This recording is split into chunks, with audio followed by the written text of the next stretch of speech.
Today we're using Zoom for this meeting. Zoom has the capability to allow the public to participate in the meeting as an attendee. The chair can request that members of the public provide their names for purposes of keeping accurate minutes of the meeting. Attendees must register to participate. The registration link is unique to this meeting. The registration link can be found in the description of the Nantucket Government TV YouTube live feed for the meeting. Attendees will join in listening mode. They can click the raise hand button if they wish to speak. The chair will call on those who have raised their hands in the order they were raised. All questions should be directed through the chair. My name is Susan McCarthy. I serve as the chair of the Board of Appeals. Permit me to confirm that all members and persons anticipated on the agenda are present and can hear me. Members, when I call your name, please respond in the affirmative. John Brescher. Here. Elisa Allen. Here. Michael O'Mara. Here. Joe Marklinger. Here. Here. Staff, when I call your name, please respond in the affirmative. William Saad. Here. Anticipated speakers on the agenda, please respond in the affirmative. Is there anyone on Zoom that's anticipated? I am not 100% sure. Art Gasparo is on, and Arthur Reed is on. I know he's on for 90 North Liberty. Okay. Arthur Reed? They don't need to because they're not No, they're in. not panelists. I'll Okay, move then I'm them not over gonna- when then their I'm not item gonna comes bother up. with that part. Okay. Good afternoon. This open meeting of the Town of Nantucket Board of Appeals is being conducted remotely pursuant to Chapter 2 of the Acts of 2023. Ensuring public access does not ensure public participation unless such participation is required by law. This meeting will feature public comment. The Board of Appeals is convening in person and by video conference via the Zoom app, as posted on the town's website identifying how the public may join. Please note that the meeting is being recorded. Some attendees are participating by video conference. Other attendees and viewers may be able to see you. Do not screen share your computer. Anything you broadcast may be captured by the recording. All supporting materials that have been provided members of this body are available on the town's website unless otherwise noted.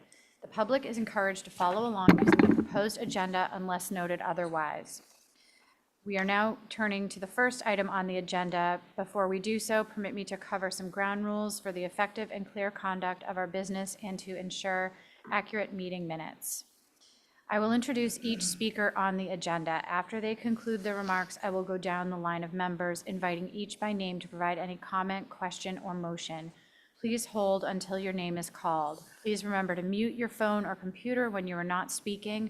Please remember to speak clearly and in a way that helps generate accurate minutes. For any response, please wait until I yield the floor to you and state your name before speaking. If members wish to engage in a conversation with other members, please do so through the chair, taking care to identify yourself. After the members have spoken, the chair will afford public comment to those members of the public that have joined the meeting via Zoom, members of the public who are in the audience.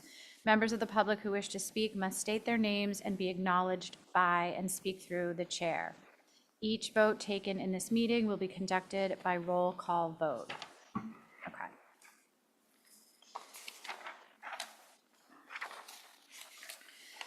So I'd like to call to order the monthly regularly scheduled meeting of the Town of Nantucket Zoning Board of Appeals at 1:07. Actually, I think we need to. 1, 2, 3. Okay, we're good. So would someone make a motion to approve the agenda as drafted? So moved. Second. John Brescher makes that motion. Michael O'Mara seconds it. I'll go down the roll call for approval. John Brescher. Aye. Michael O'Mara. Aye. Elisa Allen. Aye. Joe Marklinger. Aye. And myself, aye. Okay. And then we have a period of public comment for items not listed on the agenda. If there's anyone in the audience or on Zoom who wishes to present to the board, and this for the board, this is for us to listen to, but we're not having discussion, we're not asking questions. It's just for someone to bring something to our attention that is not on the agenda and to be discussed later. Seeing none, we will move on to the next section, which is the approval of the minutes from February 8th and March 14th, 2024. Did anyone have any questions or comments about those? No. Seeing none, would someone make a motion to approve both the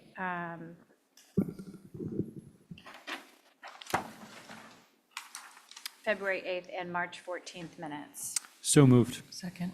Okay, so John Brusher makes a motion, Elisa Allen seconds. Again, we'll go on roll call. John Brusher, Aye. Elisa Allen, Aye. Michael O'Meara, Aye. Joe Marklinger, Aye. and myself, aye. Okay. So we can move on to old business. We are going to hear application 06-24, Big Chicken Little LLC, 82 Easton Street. The sitting board on this is myself, Susan McCarthy, John Brusher, Elisa Allen, Michael O'Meara, and Joe Marklinger, and Sarah Alger is presenting for the applicant.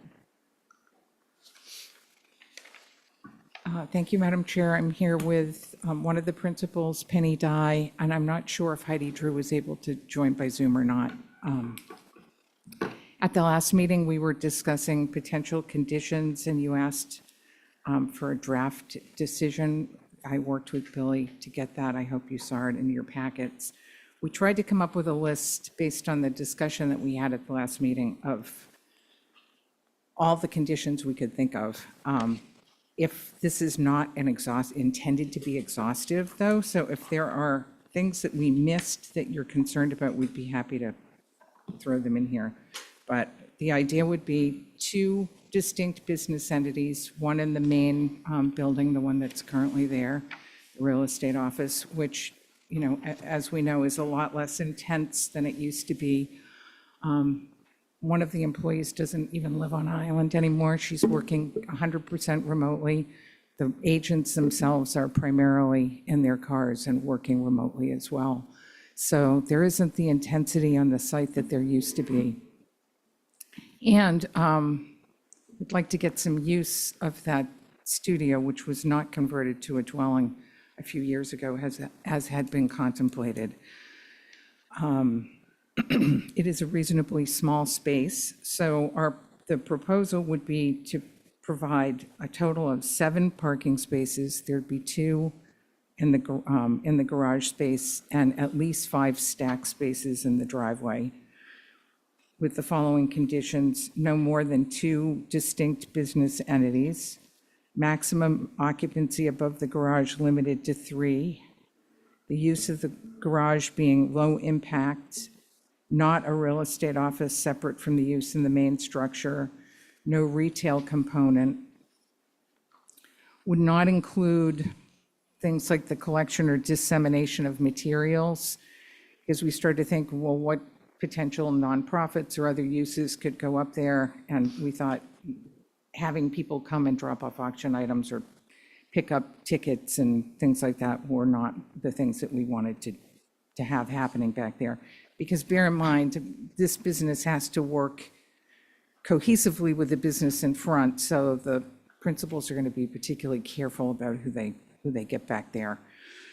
And then we added that the use shall not generate average daily traffic during the months of June through September that exceeds 14 vehicle trips per day. Now you may wonder, where the heck did I get that from?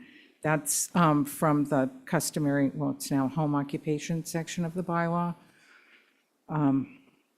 We're certainly open to any other type of restriction, but that seemed logical. It was in the home occupation section.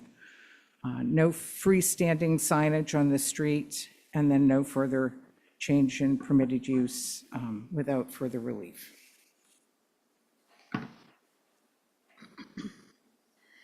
So I will start with John Brusher for comments or questions. Okay. Thank you, Madam Chair. I am generally in support of the application. I think the conditions are perfectly reasonable. My one nitpicky comment is there's a typo in condition 5. It says no fee standing signage. It Oh, means sorry. free. Should be free. My bad. Otherwise, I think that's, I mean, I think number 4 is appropriate. I think it's a good benchmark about the 14 vehicle trips.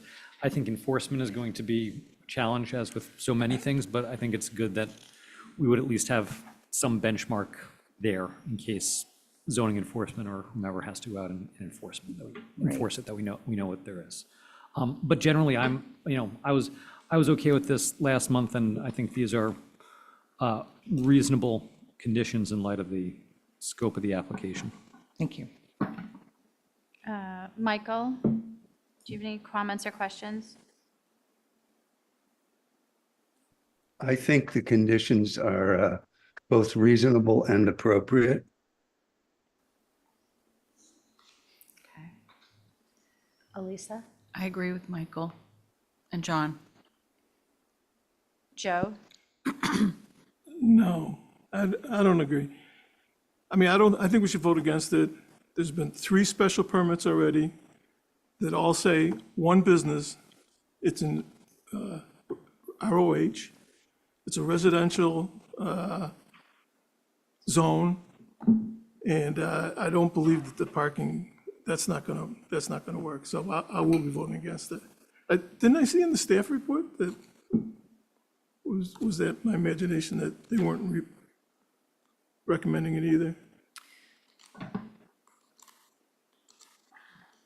No, well, that was before, but yeah, given the parking limitations of the area and the unrestricted nature of the proposal, staff is not supportive of the applicant's requested relief. And that was from last month. The update is applicant has supplied the draft decision included on pages 54 to 57 of the packet.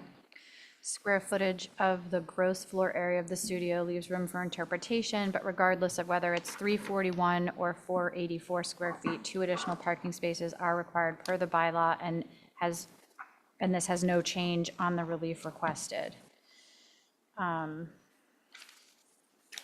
Madam Chair, Yeah. can I answer that too? Of course. So the last month's meeting packet, we didn't have a floor plan. I didn't have a lot of information. So at that point in time, I was not fully in favor of this.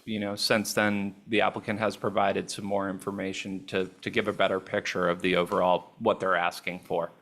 So that was, from the previous report, and Sarah and I did draft up the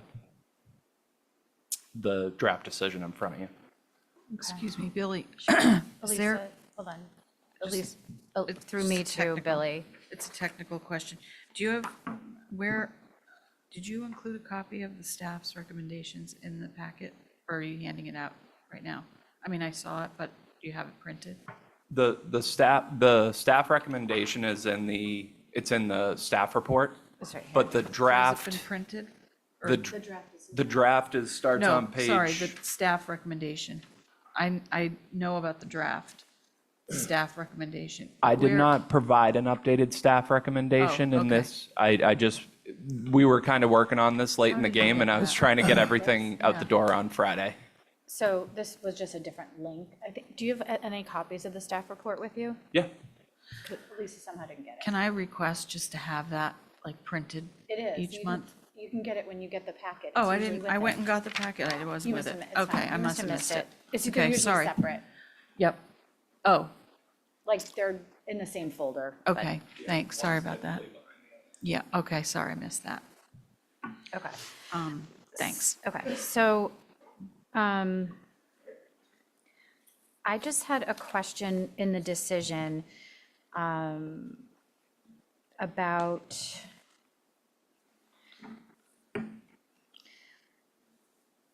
the nature of the business. I was curious if low impact is a defined term or whether we're just using just a reasonableness standard. And then the fact that just the wording in the decision talks about the business as it exists now. And I understand the way that it's operating right now is, remote, not a lot of cars, this, that, the other. But I'm wondering if we can tighten up the language a little bit to limit it to the, if we're relying the decision based on the way it's being used now, then if the decision could be tightened up to reflect this business in this use, and if, I think we've done in the past, and Sarah, it was one of your clients, I think, like with the yoga room when Shauna had it, it was like tied to either her ownership or Right. her use of it as the yoga, and then it would, they'd have to come back. So if it stops being, If there were different tenants. yeah, if it stops being a real estate agent or something, so that we're not just making a decision in perpetuity that, Right, I see, Based on the I understand what you're circumstances. saying, and I think that's fine. I think we were trying to do that in 6, but I don't know that we went far enough when we said no change in permitted use should be allowed without further relief. But you're really looking to tie the front building to the existing business. only because what's being. I get it, because you could, yeah. Because if we're, because I personally, I tend to agree with Joe, but with the way the building is being used now, right, that it's not a real estate, the way a real estate agency was run 10 years ago. Right. Or even in 2018, things have shifted. So I just, if it was tightened up, I'd be even more comfortable. So if we can maybe try to get a condition that Yeah, addresses I that. can come up with something for that, for sure. Can I ask a question to Sure. you? Are you meaning that we should make it specific to the tenant? And if the tenant does conditions, and then, I don't know, I'm just wondering what I'm going to be agreeing to or not agreeing to. Like, do you want to make it that if it's a different tenant, then we got to go back to the drawing board? I think it would have to, because Big Chicken Little is the owner, Owner, and but the real, and the I'd like tenant. to tie it the tenant, just the Yeah. main structure, Yeah, yeah. yeah. I mean, Because that- but I'm one that person, structure in so the does back that? may change because, Well, I'm voting against it no matter what it is. Yeah, I don't, I'm not So, trying to I change mean, your mind, I'm just. No, it's not that. It's a residential zone. You already have one business. Now we're going to have two businesses.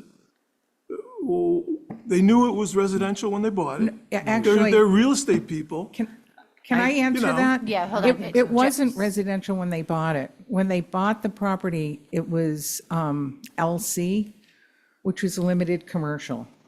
That's correct. It's only in the, Well, then the town voted okay, to make it the zone that it is now. but yeah, could I? Right, I but they just would be like to- pre-existing for the commercial. I don't, let's try it, since Yeah. we've All right, half on I'll be Zoom. quiet. I No, you just- don't have to be quiet, I just want to, I don't want to get into back and forth. I'd I like to- totally understand. Can I just finish what I was saying? So we were in limited commercial. When the zone changed, for whatever reason, they made this side of the street residential, old historic, but we still back up to, what do they call those things now? White I always elephant? call them the wrong thing. White elephant residences, and then we have, it's all commercial all around us, except we're just this little pocket of old historic. Anyway, it doesn't matter. Can I respond to that? Sure. I mean, that's why there's a zoning map. I mean, that's what those lines are for. One side, it's one zone. The other side is the other zone. I don't really. Right. think But we're that backing you up can- to, Well, yeah, but you can keep on piggybacking on, well, the people across the street are allowed to do it. And I mean, that doesn't make any sense to me at all. Okay, well, that's why we have different people. I mean, you're allowed to have that. And Elisa, you're to question? I'm looking at this, and I know there is such thing as zoning. This is the zoning board, but I am looking at this from a logical standpoint, like a literal and logical standpoint. If we're limiting it to, there's already commercial business on the property, and I'm talking about the people that are going to be coming and going, and my issue is, things, a lot of traffic, but whether there's 3 people living in there or 3 people working in there, and I feel like it's more commercial in that whole area than it is residential. Well, I know it is. And just being super familiar with the area, I don't think it's like all of a sudden there's this new business in this little neighborhood on this street. It's mostly businesses with the Nantucket Hotel across the street, and now they're turning that area into a park across the street. I think it's totally appropriate, and it's three people, whether they're working or living there. So I think it's logical, and I think it's nice to have an office there for someone in business in that location on Nantucket. John? Again, I think I think it's a great idea to tie it to the existing business. So is the suggestion going to be to tie the decision to the existing business of the landlord or the existing business of the tenant? I think the I think tenant existing me- tenant business in the meaning main tenant- structure, right? Yeah, the main structure. I'm sorry, so tie it to the main. So any change of use or in change of intensity of use for I was the just main going to say structure. the current use of the main structure by Atlantic East Nantucket Real Estate shall not be changed without further relief from this board. And that means you've got Nantucket East in the front until they come back. And right, and so if they change, So if they then- change to another brokerage firm, or if they change to a totally another different use, they would have to come back to us. Yeah, and then we could reevaluate. That way where Fine with it me. doesn't like Okay. sneakingly get bigger. What was that? Billy? I don't want to sway anyone's decision, but I did want to put in here because I didn't have it in the staff report. The finding in this instance is not more detrimental to the neighborhood. So additionally to that, though, with the parking waiver, there will be some additional findings of such relief is in harmony with the general purpose and intent, that full compliance is physically impossible for the applicant to provide, and the granting of relief would not be contrary to sound traffic, parking, or safety considerations.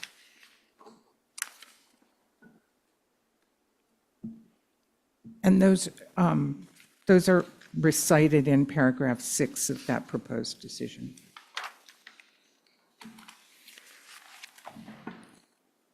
Is there anyone in the audience to speak on this one? No. And I don't believe, there was no mail, right? No. No, I didn't receive any correspondence of any type on this application. I do have one question. Sure. Joe? Are you allowed to stack parking in the residential? I think that that's, I think you are, because, but I also think it's part of the other special permits that came along. They allowed this, it was part of the conditions of one of them to allow for the stacked parking. I don't remember exactly which right. one it was. That's good, that's Does good anyone enough. else? That's good. Yeah, the stack parking is definitely part of the relief. Yeah. Yeah, I think it was maybe in the first one and then kind of carried over. it was. Are there any other questions or comments for the applicant from the board? Then I would ask if anyone would want to make a motion.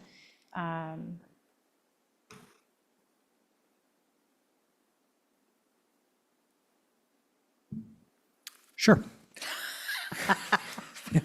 Eyes on me.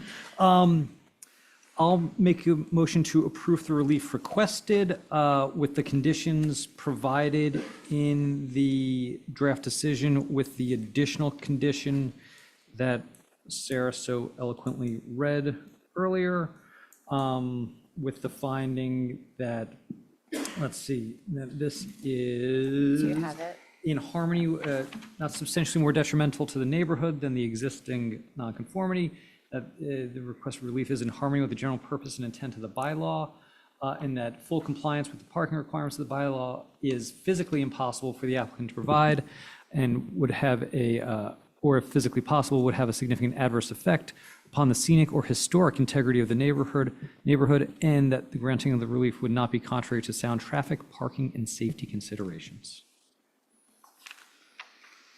I think that's my motion. Okay. I'll second that. Okay, so John Brescher makes the motion, Elisa Allen seconds, and I will do a roll call vote. Michael O'Mara, Aye. Elisa Allen, Aye. John Brescher, Aye. Joe Marklinger, No, and Susan McCarthy, aye. So that carries. Thank you very much. Okay. Billy, I'll make that revision, fix my typo and resend to you. Great. Thank you. Okay. So our next item of business, we can move on to new business. This is application 03-24. Arthur Reed Jr., trustee of 90 North Liberty Preservation Trust, 90 North Liberty Street.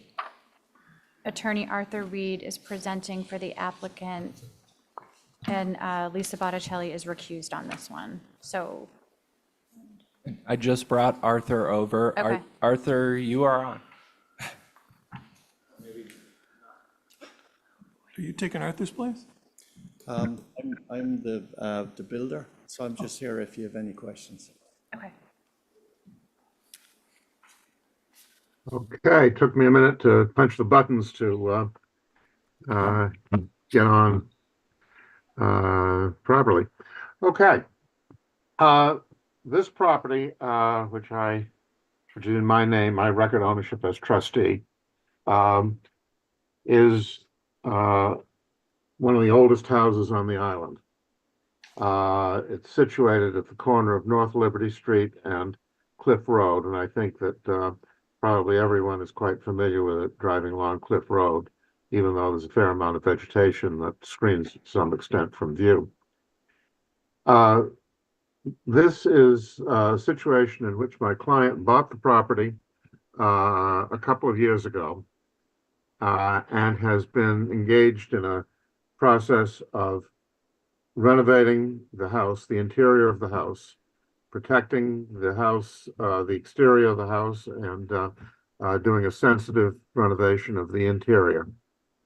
The family who he bought the property from, who had it for many years, owns the adjacent property to the rear, from which this had been split off with different family members getting the different houses some years back. The house itself the main house itself is conforming with zoning. Frontage is taken from North Liberty Street because the location of the house is such that that enables maintaining the required front yard setback. And the rear of the house, therefore, technically, is to the west and abuts a corridor, not a way, a corridor, which is a portion of the lot behind, with another old house in back that belongs to the other family members of the family from which this was purchased. That family is friendly to my client and is supportive of the application. They've had quite a bit of communication about what they can do to make things better for each other in the course of the whole process. Now, there is an addition to the historic house, which has been there for many years, but doesn't have the historic significance that the main part of the house does. And that involves a breezeway area that leads to a carport, that leads to a garage, which is not in great condition. And there's another shed over in back of that. The garage and the shed extend into the 5-foot rear yard setback from the corridor of the adjacent lot that I described, the adjacent lot to the rear. And what we propose to do is to basically rebuild that cottage, to have a second story, to put a slab foundation there, moving part of it around within the site, and partial demolition in connection with the process of rebuilding.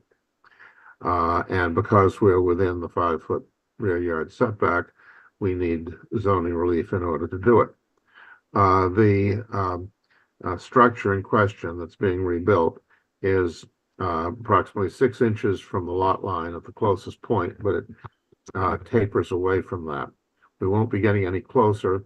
There will be a small bump out at the southerly side of it, which will be an extension of the existing westerly line of the structure. It gets farther away from the lot line as you go that way, so it'll be less non-conforming than the existing situation. There is a shed there at the present time, which is actually right on the property line. That is going to be removed and actually incorporated into the rebuilding of the garage structure. It will be located as part of that when it's rebuilt. We have HDC approval. The certificate of appropriateness has not been actually issued yet, I don't believe, but it's the HDC, after several hearings, approved it. They appreciate the work that's been done on the main house to preserve its historic integrity, and they accordingly approved the work that we were doing here, which will in no way derogate from the integrity of the existing house. As I mentioned, we had support from the neighbor to the west. They in fact authorized us to have our workers enter upon the driveway which they have within that corridor. We don't intend to use it for vehicles. They actually had given us permission to use it for vehicles, but don't believe we're going to need that. But they have definitely approved having our crews enter upon the property in connection with the project that they're going to be doing. This will not be a deep foundation, so we're not concerned about the ability to do the work that close to the lot line in terms of lateral support. It's going to be a mono slab underneath the reconstructed structure. Pat McCarthy, the builder for the project, I believe is here, and would be happy to answer any questions that you have about the construction methodology or any other aspect of the project from a construction standpoint. The project is undergoing at the present time on the main house and on aspects of that don't involve this zoning relief. And we're therefore a bit concerned about there being a condition as to no work between Memorial Day and Labor Day, because it's an ongoing project. In fact, it has been ongoing, and work needs to continue on it. The neighbor in question doesn't have any problem with that, and they would be the ones that would be most affected by this. So I would ask that condition that you would usually put in be waived. We're not actually in the old historic district. We've got very much an old historic house, but we're actually in the in the R1 district rather than the ROH district. So with that, I'd be happy to answer any questions from me, and I'm sure Pat would also. Okay, thank you, Arthur Reed.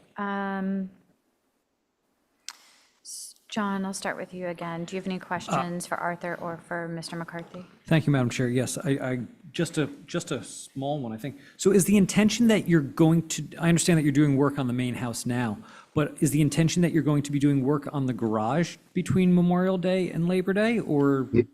Yes. Yes, we want to, it's all really part of the same project, and we want to be able to continue with the whole thing while we're going on.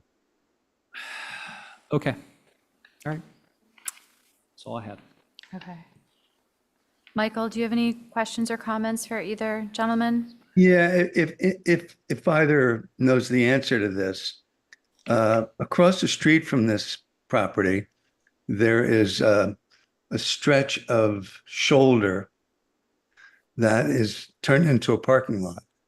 And I'm wondering how this project will this project be relying on that parking area? In construction or in subsequent use? Construction. I'll let Pat answer that. I don't believe we're making any use of it, but I'll let Pat answer it. We've got a lot of parking on the Sorry, site. Patrick, can you just, for the minutes, just identify yourself Oh, for the? I'm Pat McCarthy, the builder.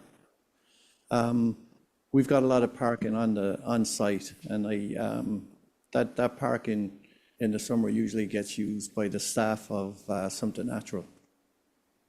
So last summer we were working there, but we didn't really park there because there's a lot of room on site. Thank you. Okay. Elisa? So the little strip of land between the house we're talking about and the house on Cliff Road that's next to it, that's currently a driveway to access the neighbors behind that subdivided this off? Yeah, that's correct. Okay. And do we have any letters or any neighbors or abutters that have commented or sent anything in support or in opposition to this? So we don't have, I didn't have any mail that I saw in the packet, but Attorney Reed did say that that the applicant is family members with the owner behind, and they are working together, and the person behind supports. Right, But I'm That's we- not quite right. next. Oh, the Uh, neighbor next door. No, It's- but there's it's not- no, If I may. sorry. They're not members of the same family. The two properties were in common ownership. Oh, My sorry. client bought this one, but has maintained very close, friendly relationship with the other family members that own the house behind. I'm referring to next door on Cliff Road. Arthur, Well, that you haven't, we don't have any email, we don't have any mail from the people at, the owner is White Star Property Trust. So they've been noticed, but they didn't. Okay. And then, just curious, when this was getting designed, why didn't it get designed out of the setback? I can answer that. In fact, I discussed that with the architect yesterday. She said that this was done this way, and this was consistent with her presentation to the HDC. Moving the structure out of the setback would move it closer to the main house and would derogate from the historic appearance and view of the main house. And for that reason, they felt it was more appropriate to keep the structure in its existing location rather than crunching it up toward the main house. I'm going to follow up on that question if I may. So there was always a breezeway there, is that right? Yes, But it was a breezeway, and what we're looking at now is no longer a breezeway, it's an enclosed structure. Is that true? Pat, can you clarify on that? Yeah, it's an enclosed structure now. So It it's was no open. longer a breezeway? No. Okay. So since it's no longer a breezeway, which is the way it was historically, I'm wondering why that now enclosed, what was a breezeway is no longer a breezeway, why that can't be compressed to take this out of the setback, the garage out of the setback? It's still going to make the appearance different because it's going to make this appear more like a direct addition to the main house rather than something that's separated by a smaller, narrow structure, whether it be technically a breezeway or an enclosed, I'll call it an enclosed breezeway. How wide is this new enclosed, what was a breezeway? How wide is that? It's been narrowed. I'm Pat, do guessing you have an answer on 9, that? 12 feet? No, I don't have that measurement. I'm guessing it's, just looking at the doors, it's looking like it's probably 12 feet? Yeah.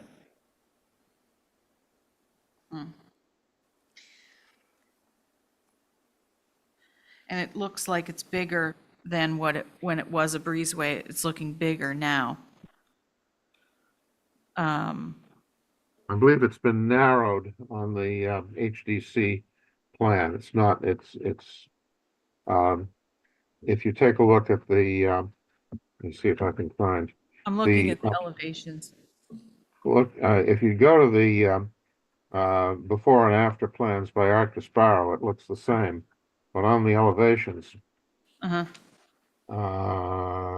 as Lisa said to me yesterday, I believe that it has been narrowed. I'm just saying that with the opportunity of new construction comes the ability to abide by the setbacks.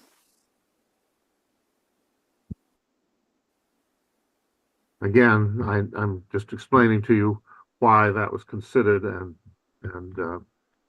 But if I look at the before and rejected. after, okay, thank you. I'm just looking at the before and after of when it was a one-car, one-story garage, and it had an actual breezeway, and now it's an enclosed, larger space to a two-story, 1.5-story, but really two-story, two-car garage. So it's, to me, 95% different than it was originally. So the redesign, in my opinion, should conform to the setback, regardless of what it looked like before, because now, in my opinion, it looks nothing like it looked before. I mean, I like how it looks, but from a zoning standpoint, I think it should now conform to the setbacks. Okay. Joe, do you have any No, I'm questions or fine with comments? with what they're doing, and I don't overly care about the setback.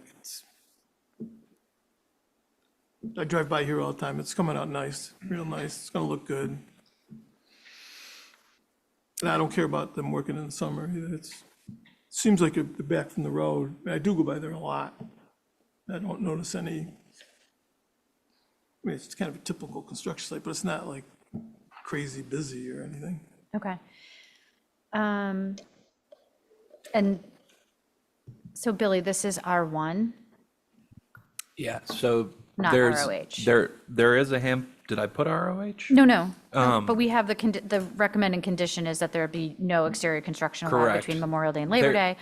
But now the applicant has asked that they prefer not to have that on this. And I think this is something the board can decide on. This is an area where OHD overlaps from ROH into R1. So the HDC puts this under a little bit more, a closer microscope. So I was trying to mirror how we would deal with that in the ROH as well. So if there, just my 2 cents on this, if there was not the construction project already going on, I may have a harder time getting rid of the condition. But since there is already construction work going on this site that does not require relief and therefore is not subject to a condition, I think it actually is detrimental to the project if we have to then condition this specific part of it to then stop work and have to start again after Labor Day.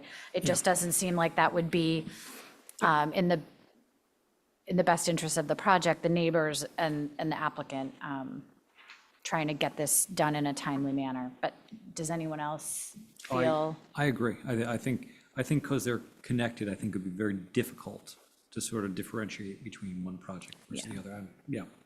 Yep, I get am it. I get curious, it. how long has this project been going on? Can you answer that, Pat? And maybe give us an estimate of obviously, do you think it'll last? When are you thinking you might be finishing? By the end of the summer. Okay. And it's been going on for probably 2 years at this point, because it's a restoration. It's not typical past construction. Okay. But this part will be new construction, except for the sheds at the back. They'll be restored. Okay. Is there anyone in the audience who wanted to speak on this one? Zoom? No. No, there are no hands raised No on Zoom. hands raised and no mail. Okay. So the proposed conditions, or the finding that we are looking at here, well, first of all, sorry. Staff recommends approval of the applicant's request. The finding on this, if we go that way, is that granting the proposed relief pursuant to bylaw section 139-33A, section 1A, is consistent with the finding that the proposed renovations are not substantially more detrimental than the pre-existing non-conforming garage structure to the neighborhood and are within the spirit and intent of the bylaw. The proposed conditions would be that the proposed alterations and expansion shall be in substantial compliance with the proposed condition shown upon Exhibit A, which is page 66 of our packet. The project shall be completed in substantial conformity with the plans approved in connection with Certificate of Appropriateness, number HDC 2024-01-9846. Is that the right one? I think Arthur, yeah, okay. Just Arthur said it hadn't been issued yet. And then there shall be no further alterations or expansions of the structure within the 5-foot required rear yard setback area without further relief from this board. Did anyone have anything else they'd want to add before we entertain a motion? No. Okay, so seeing none, would someone like to make a motion on this application? I'll make a motion approving the relief requested with the conditions and the finding that you just read. Okay, so John makes that motion. Would someone second? I'll second. And Joe seconds. Okay, so we'll do a roll call vote. John Brusher, Aye. Joe Marklinger, Aye. Michael O'Mara, Aye.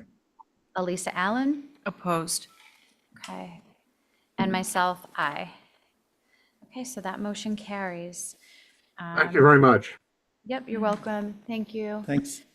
Okay, we're going to move on to the next one. I'm recused from this one, so I'm going to step away, and John, you can take over.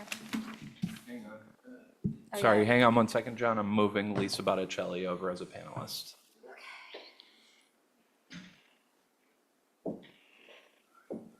And I'm moving Art Gasparo over as a panelist as well.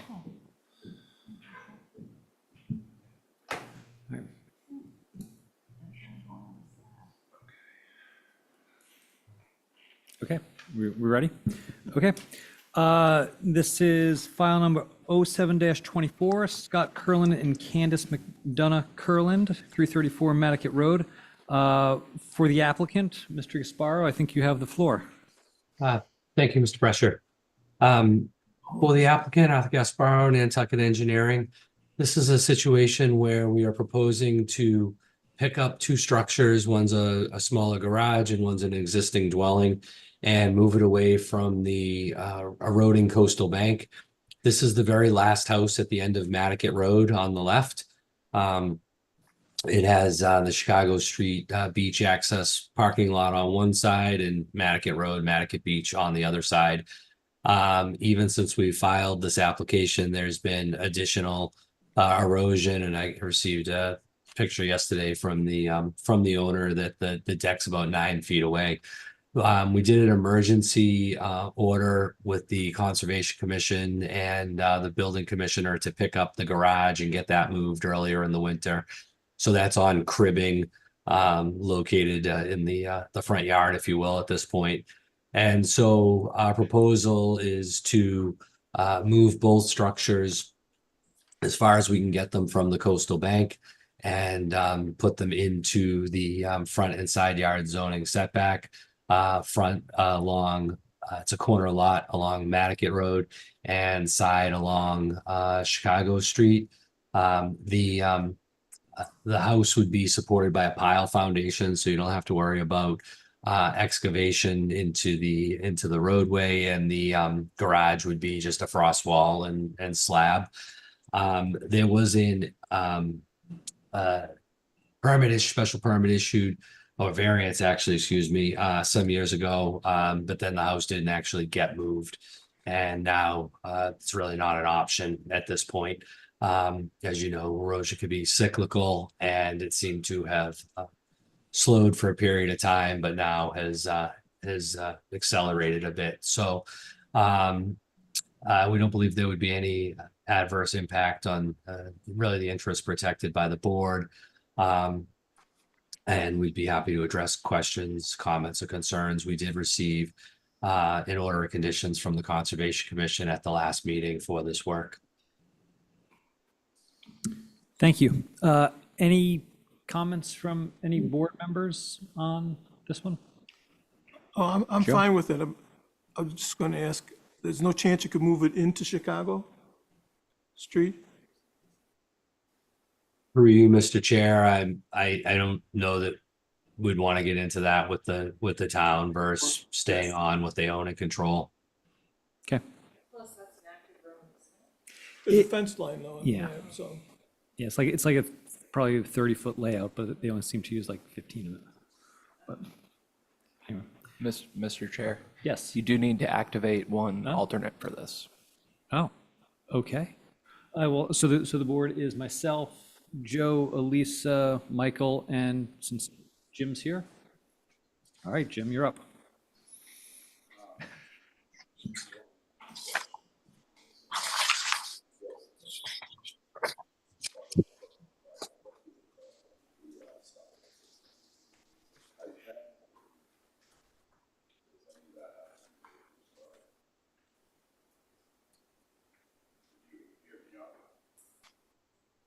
your microphone might not be on.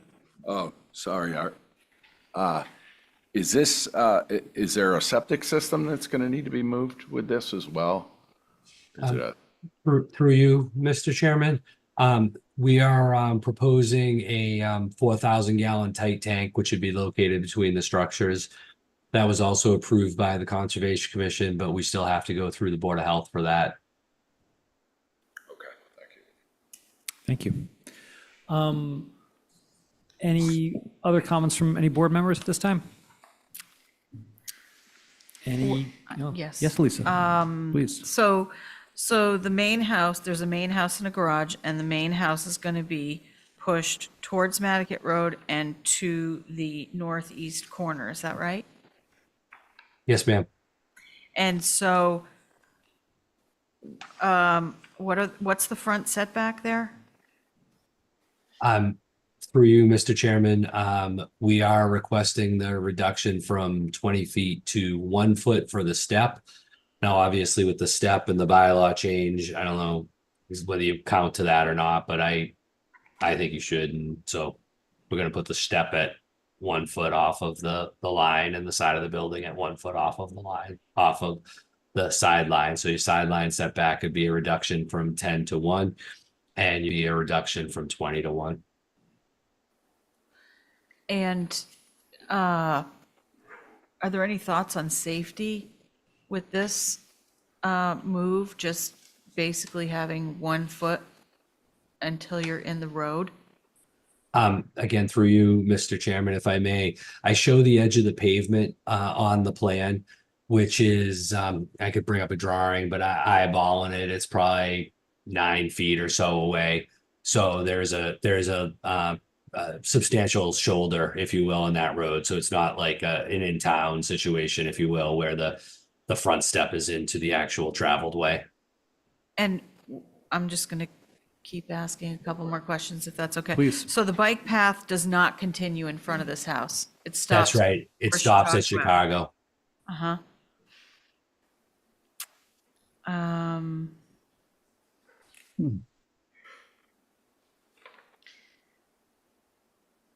Okay, that's all I have to ask. Thank you. Billy, any mail from any abutters on this one? No, we received no mail, and I don't believe any of the participants are on for this application. I'll ask if there's any public comment or any comment from the public on this one. All right. Not hearing any, I think we're about ready to vote. Would somebody like to make a motion on this application? I'll make a motion to approve it as they requested. Okay, motion's been made. Is there a second on the motion? I'll second it. Okay, motion's been made by Joe and seconded by Michael. We'll do roll call vote. John, Oh, I'm sorry. sorry, point of order, Mr. Chair. I'm realizing when I looked at the staff report, I didn't include the moving of the garage as part of the finding. So please include the garage and the dwelling as part of the finding. Okay, is that, I so move that, okay, fantastic. as recommended by Okay. William. Okay, so the motion is made, seconded. We'll do roll call vote. Joe Marklinger, Aye. Michael O'Mara, I, Lisa Allen, Aye, but don't blame us if a car runs into your house, duly noted. taking that turn onto Chicago or heading straight to the beach. Jim Mondani, Aye. and the chair, John Brescher, votes aye as well. All right, Thank you all. thank you. Mr. Chair, Yes. I have a question for Billy or for you. Is the decision already on our desk? No, this decision is not written up. I am not here. I'm not on island tomorrow, and our office is not open on Monday, but I can make a promise to Art that I can jump on this when I get back Tuesday. If over the weekend, I could also. No. Be waving his hand. Okay. No, thank you. Whatever you can do, they're not, I don't think they're gonna move that. It's that fast. So normal course is, what you can do is appreciated. But please don't, do any sort of over the weekend or come in type of thing. No, I'll shoot for next week. That'd be great. Thank you.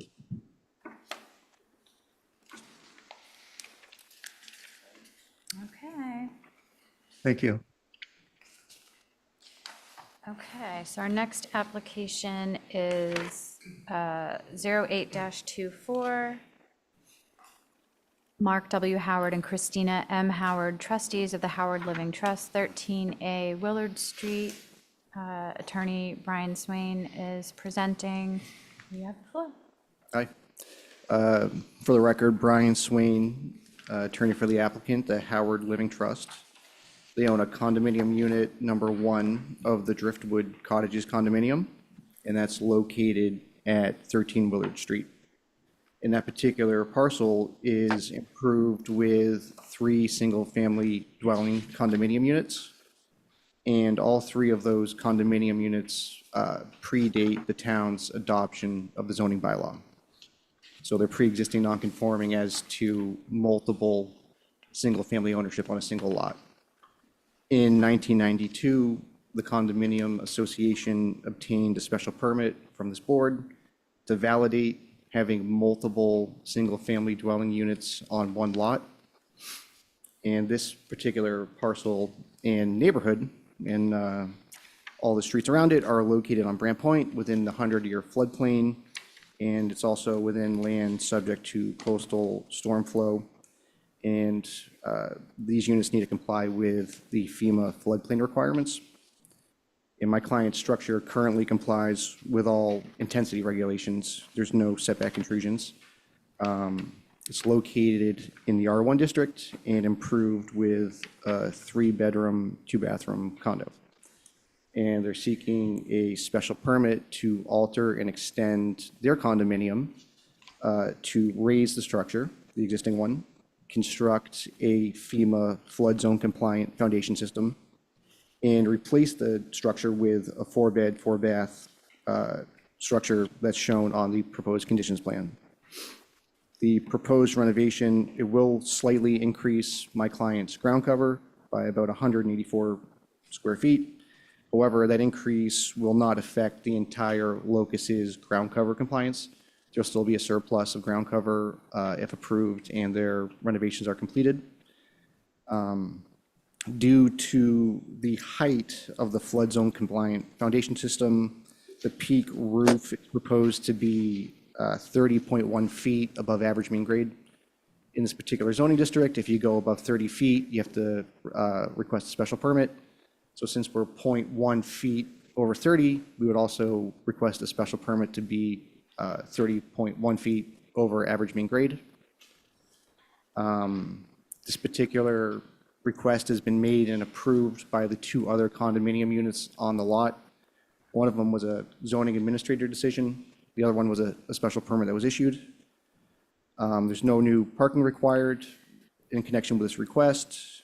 The structure itself is going to be completely compliant with all intensity regulations and setbacks. It will also be on a FEMA flood zone compliant foundation system. We've received approval from the HDC and the Concom. We also submitted a letter in support from one of the fellow condo unit owners. And I don't think there's been any objection throughout the entire permitting process by anyone. This, I think, is a fairly common application that we see on Brant Point, whether it be Holbert Ave or Swain Street or Willard Street or any of the streets around there. Staff does recommend approval of this application. I reviewed the staff report with my client, and we would gladly accept all the conditions that Billy has enumerated.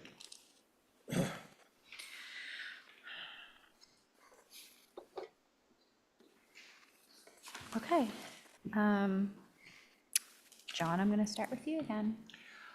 Thank you. Thank you, Madam Chair. I'm generally okay with this. I'm a little embarrassed to admit I didn't know that we had section 139-17C7, that we could do it by special permit now instead of variance, but that's great. I think that's, makes it a whole lot easier. Yeah, you know, you have a letter of support. I understand it's pre-existing non-conforming. I think I think the expansion is reasonable. You're on town water, town sewer, and you're not going to do it during the summer. I'm generally okay. Michael? Do you have any questions? Okay, given the fact that the neighbors or the majority of the people in the condo have done the same thing.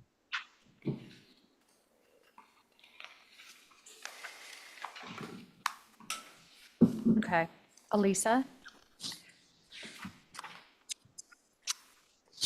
So you said these are HDC approved? Correct. So they approved the 1 foot higher than, no, so that's an HDC bylaw of the height restriction, right? Well, But it's still within our purview to, my understanding is that it has to be to meet the FEMA requirements. That's how I read it, right? Correct. You're going over the 30 feet because you're meeting the FEMA requirements, so it kind of we're blessing it, basically. okay. But did HDC not approve the roof height? I mean, they Yeah. approved how it looks, but they didn't. They had elevations with grading, and the foundation and everything was approved by them. Okay. So that includes the widow's walk, or that's to the ridge height? That's to the peak roof height. Widows walks, I don't believe are Outside of subject to the height limitation. So because the foundation has to be lifted up so high, they gave him a pass for being 1 foot over the limit, is what it sounds like to me. I think historically it's been that, my recollection of how, when people have to lift to meet the flood Flood, requirements yeah. for FEMA, we don't make them, shrink on the top, because they have to raise so high, they'd lose a lot. This is only 1 inch, but I think 1 foot. 1 foot, sorry, but I think we've, It's 30 tenth of a- 1/10 of a foot. feet. yeah, 30.1. Yeah. Okay. Yeah, so it's And- not a foot. Oh, It's not 31 feet, it's 30 feet. I Yeah. missed. And also, I'm sorry. That's okay. Madam Chair, Yes? it's Lisa. And I could be wrong, but I think if you go down Easton Street, many of those buildings are over 30 feet tall. And it was my understanding that the new zoning bylaw is taken from the required finished floor of the flood elevation. I 'Cause if you think think- that's correct. Yeah, think I it don't goes think you need- 34 feet. I Yeah. got it now. Thank you. Yeah, up to 34 feet. I think you're right, Michael. Okay, and then a follow-up. grade.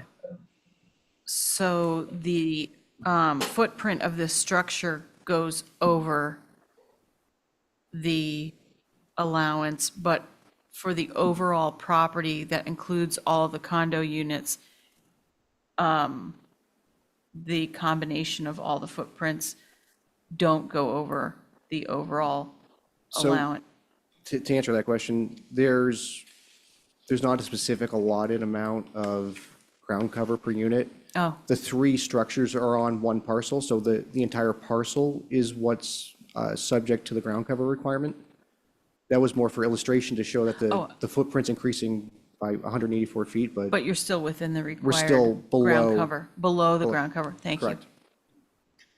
Okay. Do you have any more questions? Okay. Joe?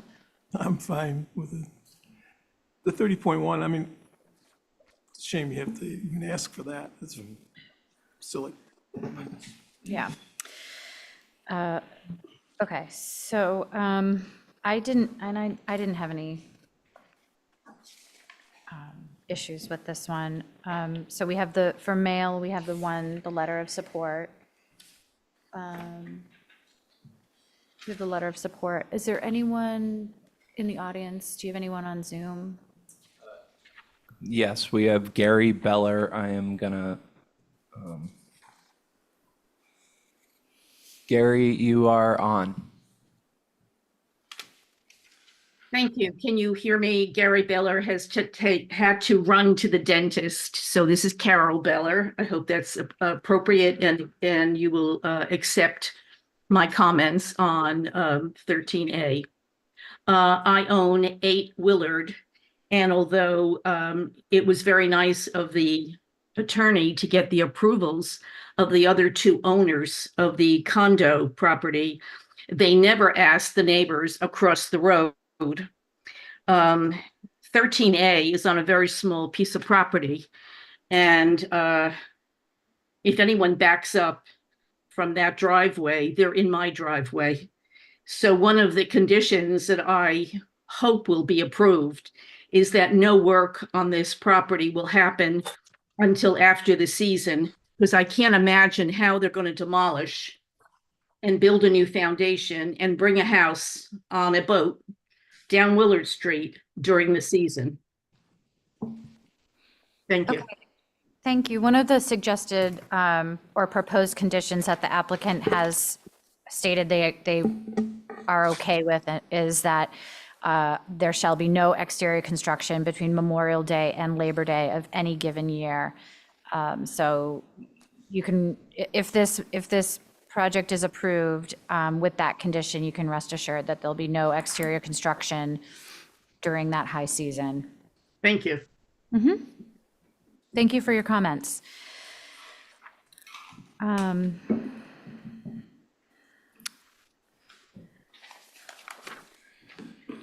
So just staff was in the staff report said that we can apply the powers test, which requires that the proposed changes will not be significantly more detrimental to the neighborhood than the existing non-conforming use or structure. And the 3 questions, I think we get to yes on all 3. Does the use reflect the nature and purpose of the use prevailing when the zoning bylaw took effect? Yes, condominium use is authorized by a special permit. Is there a difference in the quality of character as well as the degree of use? Sorry, that one's a no. There's not a difference in the quality of character as well as the degree of use. And C, is the current use different in kind in its effect on the neighborhood? Is the current use different in kind? No, it's the same. It remains a single family dwelling. So I think we meet all 3 of those. Does anyone feel differently about those? Seeing no. So the finding that if we were to approve this, would be that the proposed removal of the existing single-family dwelling and the construction of a new single-family dwelling as shown on the attached Exhibit A is in harmony with the general purpose and intent of the zoning bylaw, and that the extension of the nonconforming use is not substantially more detrimental to the neighborhood than the existing nonconformity. Additionally, the board validates that the average mean grade ridge height of 30.1 feet pursuant to zoning bylaw section 139, 17C7, as the condominium and locus are located within the 100-year floodplain and subject to coastal storm flow. And then the conditions that are proposed, that the applicant has agreed to accept are: the proposed alterations and expansions shall be done in substantial conformity with the plans approved by the Nantucket Historic District Commission Certificate of Appropriateness Number HDC 2023-129590. The project shall be completed in accordance with the attached Exhibit A, which is the proposed conditions plan in our packet. And there shall be no exterior construction between Memorial Day and Labor Day of any given year. And did anyone on the board have any additional conditions that they'd like to discuss before we talk about a motion? Joe, you have a comment? Yeah, I was wondering if we could change it from 30.1 to 30.5. Because if they happen to make a construction mistake, they'll have to come back in here. Right now, it's got to be exactly 30.1. I mean, that might happen. We just say plus or minus? Well, it's whatever you, I just think I would try to give them a little Yeah, leeway. is that noticed, though, at 30.1?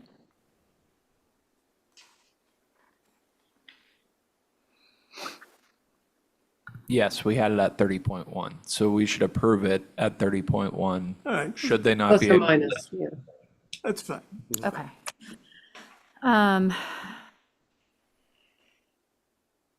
Okay, so would anyone care to make a motion? I'll make a motion approving the applicant's requested relief with the findings as read by the chair and the conditions as read by the chair. Would someone second? Second. All right, so John has made the motion, Elisa seconds. I'll go through a roll call vote. John Brusher, Aye. Michael O'Meara, Aye. Elisa Allen, Joe Marklinger, Aye. and myself, Susan McCarthy, aye. So that carries. Thank you. Yep, Madam Thank Chair, I'm recused for the next one. okay.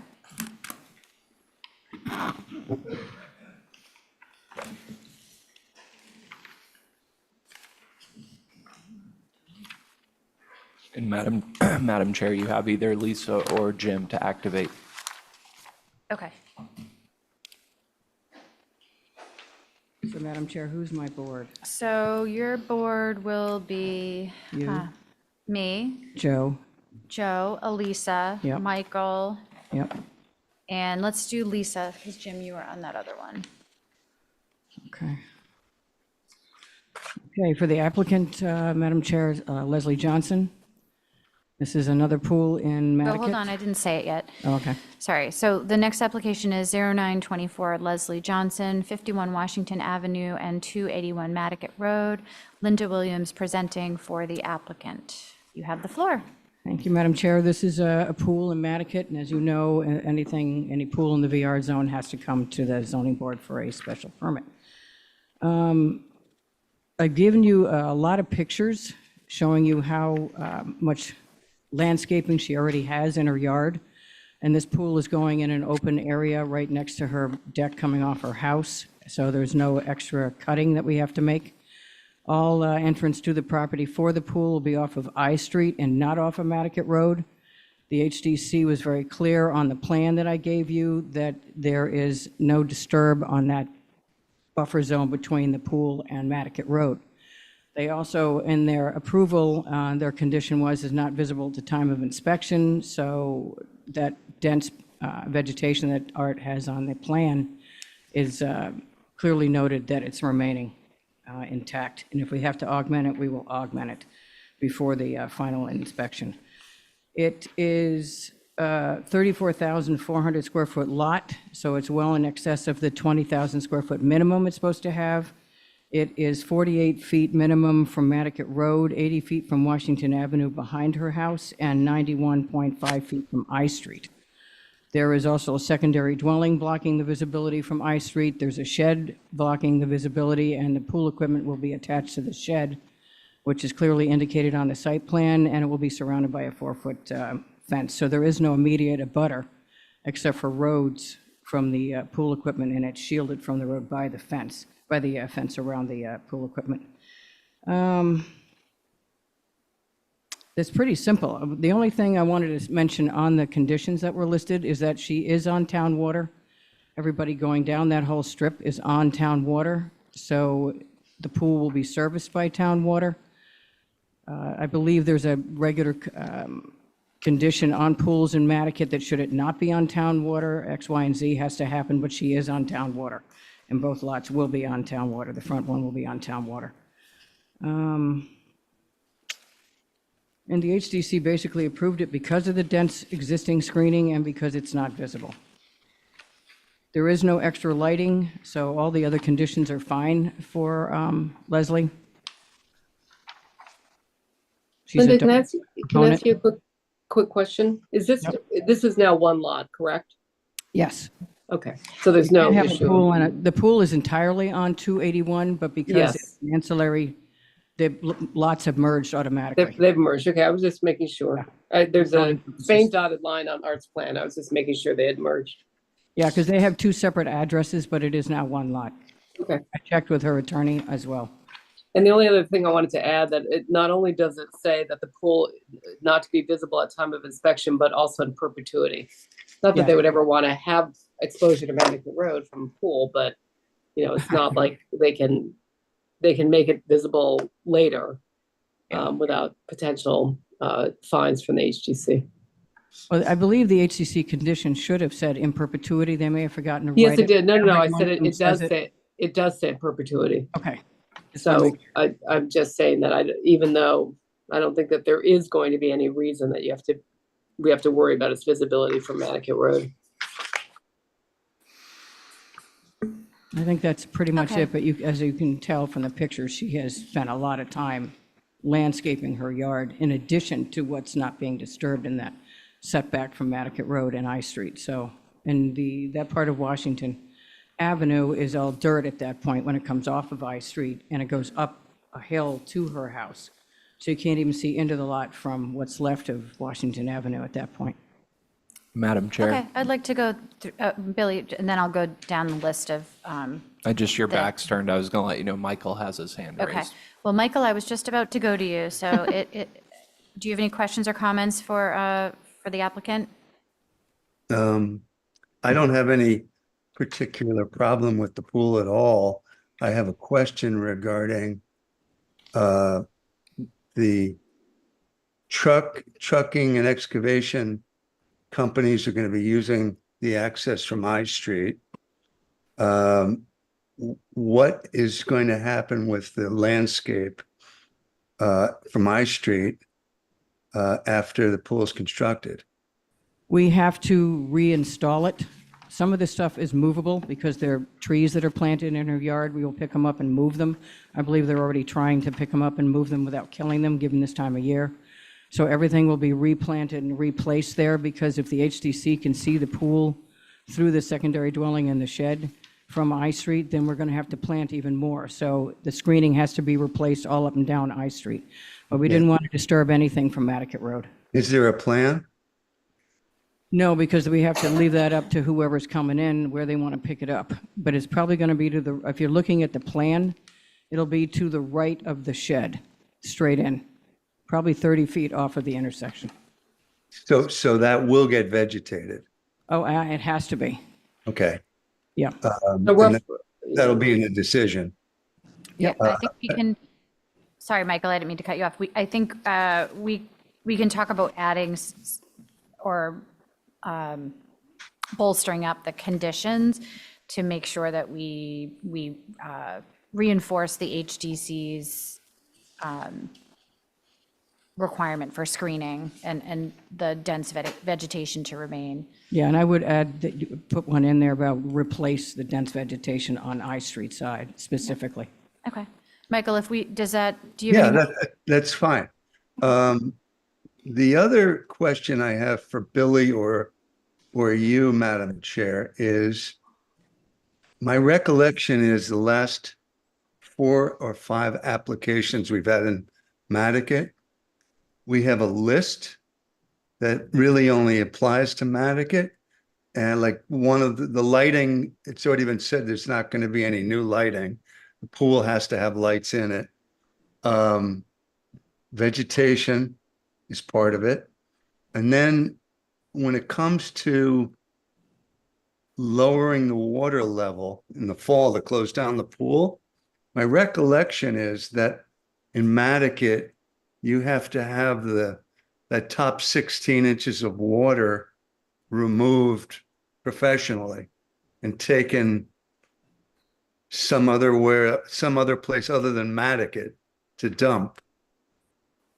Michael, It all says of that that in is in the, the staff approval? There's two Yeah. people speaking at once, so. It's all in the let's- staff approval? Michael started asking either for staff or for All me. right, So I don't know if he the has it answer in to front of that. him. So Billy, do you have? Yeah, I included the sort of boilerplate conditions on page 8 of the staff report. In terms of the vegetation, without a landscape plan, it's kind of hard to condition it. You know, I think we need to see some sort of, there are pictures within the packet, so I think there's enough to go off there potentially, but part of the HDC, every HDC pool approval, regardless of whether it's a Nantucket or not, it's either not to be seen at the time of inspection or in perpetuity, or they put it as not to be seen at the time of inspection or thereafter. Right. So That's in there. we could easily add a condition to reinforce their need for screening. Yep. Okay. But, and then to Michael's question about the tops in Nantucket, the top 16 inches of water, is that because of chemicals? I don't know. That's new to me. They never drain them Exactly. completely anymore. Well, can we- They drop them. I don't know if he's aware of that, but they do drop these pools, but not Okay. completely drain them anymore, so they take the top piece off. Is that, Michael, That's is what that? I'm talking about. Yeah, that's Okay. normal. Well, what happens with the water? It goes and a professional has to do it. It's not drained into the That's aquifer. exactly what I'm talking about. And that condition is in Billy's list. Well, this says all chemical treatments of the spa water shall stop 3 weeks prior to any draining or discharging of the spa. If this is infeasible, then the owner shall engage a professional company to discharge the pool water in a tanker and dispose of it at the wastewater treatment facility.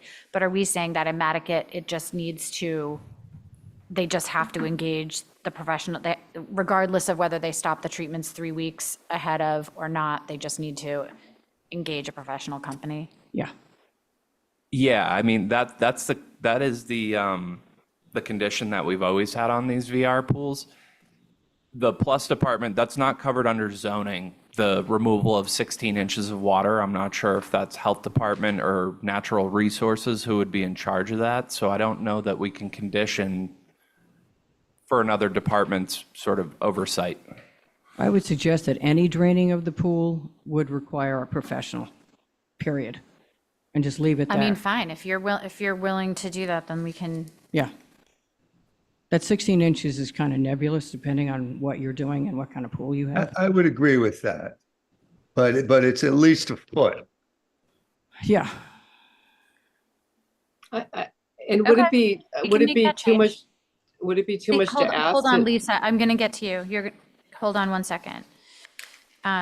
Michael, does that answer your question? Yes, thank you. Okay. All right, Elisa, do you have any questions or comments?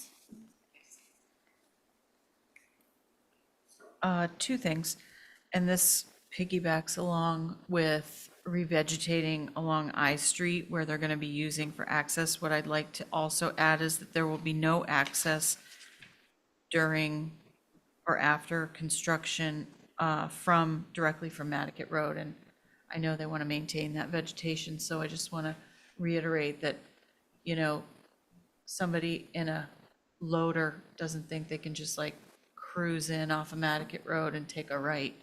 Absolutely not. Yeah.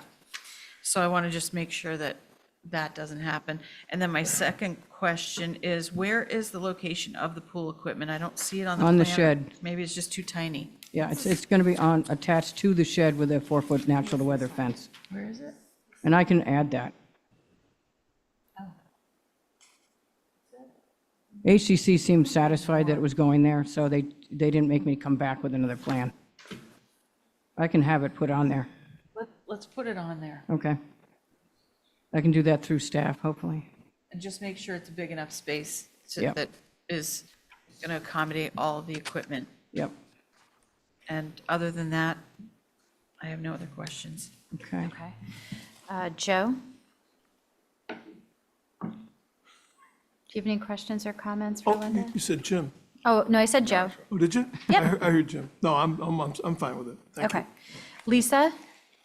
Yeah, the only comment that I have is I do think that I just want to clarify, the shed that you're referring to is not the 120 square foot structure. It's the one that says proposed structure 10 by 10 at the west end of the pool. And then next to that, it says proposed mechanical equipment. Well, I was It's going to in red. because right now we don't have a cabana. We just don't have a design. We don't have it approved yet. But I was going to ask you in your conditions to either attach it to the shed The shed Or- that's there, not the or in the proposed structure. future, or in the existing- future attach it to the cabana, whichever. Okay, I so want to it's, have to come back to move it over to the cabana kind of thing.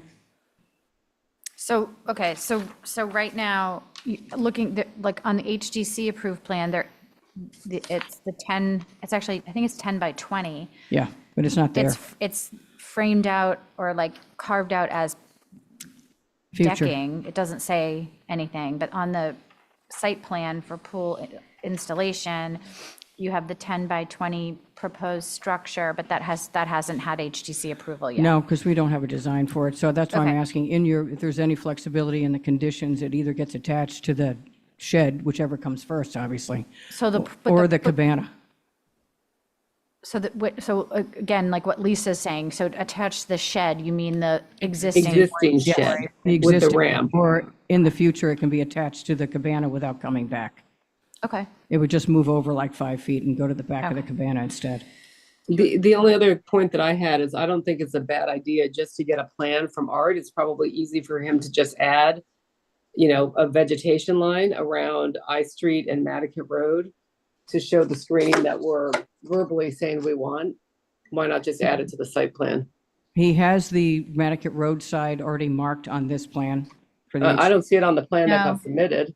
there's a line that says densely packed vegetation, right? It just says maintain existing dense vegetation, but I don't see a line. It says zoning pool setback. It's a straight line and then, but there's nothing on I Street. Why can't he just draw a line and make a Okay. note that memorializes that we want Okay. adequate screening on those two streets? Can we do that through staff by any chance? We're sort of on. I would hold think right so, but Okay. I agree with Lisa. I think that, given that we've heard multiple concerns about the vegetation being replaced on I Street, no access on Nantucket. I see where it says on the site plan, maintain existing dense vegetation, but without seeing where that is, there are photos, but in the past, we've always requested, or that I can recall, we've requested a landscaping plan. So I think showing a line of where that vegetation will be and where it will be replaced, right? Like where the construction access will be would exactly. be beneficial.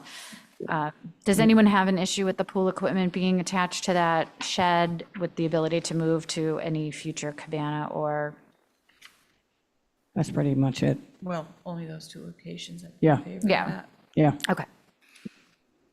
All right, so the mail, and also in support of Lisa's request, the letter that we got in the packet on page 170 from the neighbors, that's their major concern as well, is Screening. the screening. Yeah. And their concern is that the plan does not make clear how far east along Nantucket Road towards their property the screening is to be maintained. This is from Glenn Williams and Margaret Gillis. Yeah, and I emailed them today, Madam Chair, and explained to them that there is no cutting on their side at all. Great. Whatever's on their side is remaining, and there's a So fence there'll be over there. no cutting on, No disruption of no vegetation. disruption of vegetation on Nantucket Road? No. No. Well, Or their No. side. They're not on Nantucket Road. Sorry. They are Right actually here. next to us. No disruption. on this property line, so would that Yeah, be we haven't the touched north- anything over there. There's still yard between us and. Oh, yeah, sorry, them. I That would be see. the northeast property line? Yeah, on Yeah. northeast. So we're not touching anything on that side. And the pool equipment is deliberately on the other side from them. So Okay. where the abutters. So their concern was that they were hoping that we would require that the existing vegetative screening be maintained along Nantucket Road all the way to the southeasternmost portion of Miss Johnson's property where it abuts their property. Yes, and that will be the case. And just so you, it's right there. Right there. Yeah, There's and actually they're more right on dense, that there's more property line. planting actually on their side than the other. Right, so again, I side. think that's, again, why it would be helpful Okay.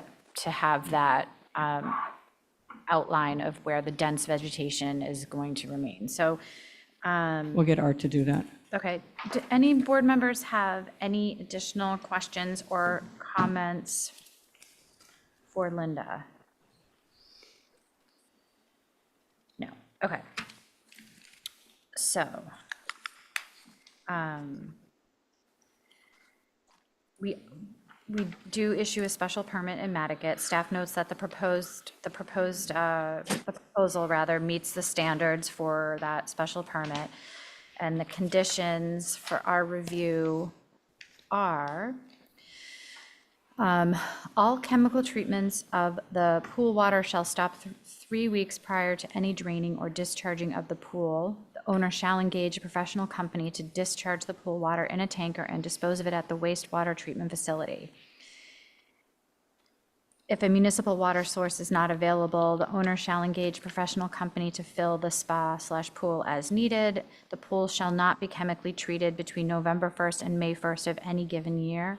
The location of the pool, pool equipment, and landscaping shall be installed substantially as shown on the plan entitled Site Plan for Pool Installation, prepared for Leslie Johnson, prepared by Nantucket Engineering and Survey, Inc., dated November 28th, 2023, a reduced copy of which is attached hereto as Exhibit A, and that will be updated to show, And so I'd have a new date on it also, so, yeah.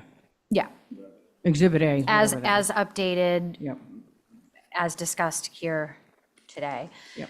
No landscape lighting was proposed or approved except for lighting in the pool that is required for safety. In the future, any proposed landscape lighting relating to the pool shall be reviewed by the board at a public hearing and shall be subject to a request for further relief. All work shall be done in substantial conformity with Certificate of Appropriateness number 2023-12-9679, duly issued by the Nantucket Historic District Commission. Placement of mechanical equipment associated with the pool shall be either attached to the one-story wood frame structure, 120 square foot shed shown on the plan, or attached to the proposed structure as shown on the site plan. cabana, pool house, whatever they Future want to call it. structure, whatever it's Yeah, going to be called. ancillary. Any Call it an alteration. ancillary structure, that's going Fine, to cover it. future ancillary structure. Any other location would require relief from the board. Yep, Construction access should be from I Street only. yep. There shall be no access off Nantucket Road. There shall be no disruption or cutting on the Nantucket Road side or the southeast lot, along the southeast lot line. Question for you on that one? Isn't that what you said? South? Yeah, well, there's, the existing vegetation that's against them is going to remain, that's going to show on Right, that that's why plan. I'm just. But that'll be on the plan. But if It'll there be on the was- plan, but just, okay, so no disruption or cutting on the, Northeast. northeast property line. And all screening disturbed on I Street shall be restored to its original condition augmented as necessary. and augmented as necessary. Yeah. Okay. The only thing about the Nantucket Road thing is, did the phrase related to this construction should be part of it, because if they're ever sold separately, Sure. Okay, whoever fine. wants to build a house over there will have to come in off of Nantucket, they can't come off of I. Well, I was talking about construction. Yeah, but just add that. Okay, sure. For construction to, related to the Construction pool. access should be from I Street only, no access for construction of this pool from Nantucket Road. Yeah, But even if they were doing construction on the lot, they could still go in on I Street.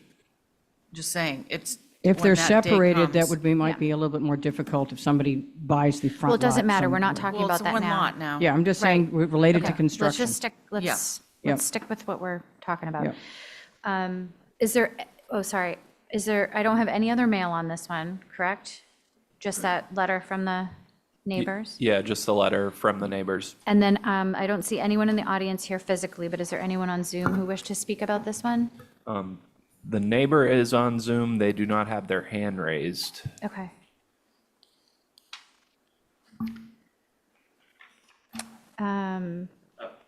Are they raising their hand now? They're raising their Okay. hand, so I'll, Thank you.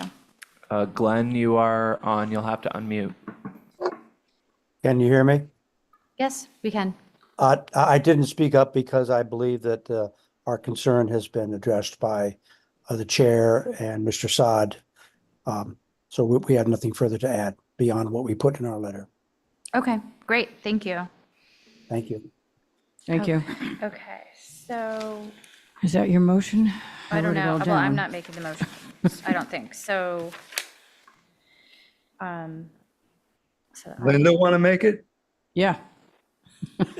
yeah, right. Michael, do you want to make it? Sure, I'll give it a go. I'll make a motion that we approve the pool with the conditions that will be attached to the decision and that we've discussed today. And I think that ought to do it. Think of anything else? Subject to a landscaping plan approved by staff. Yes. Yeah. Yep. Okay. I'll second And, that. okay, so Michael makes the motion, Elisa seconds it. I'll do a roll call vote. All those in favor say aye. Michael, Aye. Elisa, Aye. Joe, Aye. Lisa, Aye. and myself, aye. So that carries. Thank you very much. Okay. And you only had to be here for an hour and 45 I minutes. know, I look forward to seeing that Wow. landscape plan. Yeah, so do I. Okay, thank you, everybody. Just a reminder before we go, we have a meeting scheduled, a special meeting scheduled, right, on the 25th at, did we confirm 2:30? Yes, I apologize. That's It okay. wasn't on the staff report, but yes, we have a special meeting on April 25th scheduled for 2:30 PM. For what?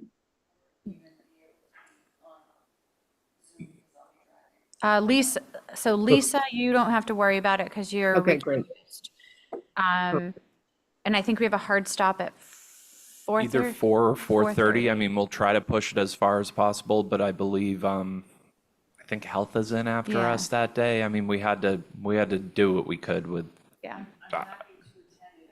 And this meeting fulfills the judges or the associate judges' requests that we meet to discuss it within 45 days. yeah, this isn't on the agenda. Okay, so sorry, let's- I just wanted to make sure everybody knew the date, but yes, it's special, I will email the meeting. board. I plan on emailing you Yeah. all next week. okay, Of course. okay. So that's it. We can take a motion to adjourn. Second. Yeah, agenda, yeah. Okay. All right, so we can adjourn. Adjourning. Okay, so we have a motion. It was seconded. All those in favor of adjourning, say aye. Aye. Aye. Okay. Thank you. Aye.